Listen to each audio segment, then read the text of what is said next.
আফগানিস্তানের একটি হাসপাতালে ভয়াবহ বিমান হামলা চালায় পাকিস্তান। এতে অন্তত 400 জন নিহত হয়। যদিও হামলার দায় স্বীকার করেনি পাকিস্তান। ব্যাপক প্রাণহানির ঘটনায় আফগানিস্তানের ক্রিকেটাররা মর্মাহত। পবিত্র রমজান মাসে এমন হামলার তীব্র নিন্দা জানিয়েছেন আফগানিস্তানের রশিদ খান, মোহাম্মদ নবী, পেসার নাবিনুল হক, টি-20 দলের অধিনায়ক ইব্রাহিম জাদরান।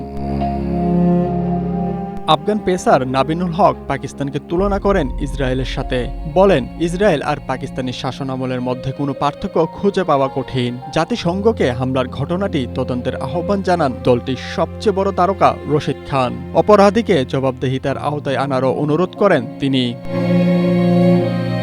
সুস্থ স্বাভাবিক জীবনে ফেরার আশায় চিকিৎসা নিতে এসেছিলেন তরুণরা। তাদের এমন মৃত্যুতে মর্মাহত আফগান তারকা মোহাম্মদ নবী জানান, মায়েরা দরজার সামনে দাঁড়িয়ে তাদের সন্তানদের নাম ধরে ডাকছিলেন। পাকিস্তানের বিমান হামলার নিন্দা জানিয়েছেন আফগানিস্তানের টি-20 দলের অধিনায়ক ইব্রাহিম জাদরান। ন্যায় বিচারের প্রার্থনা করে তিনি বলেন, রোজার নিয়ত করা অনেকে নিহত হয়েছেন। শোকাহত প্রতিটি পরিবারের প্রতি আমার সমবেদনা।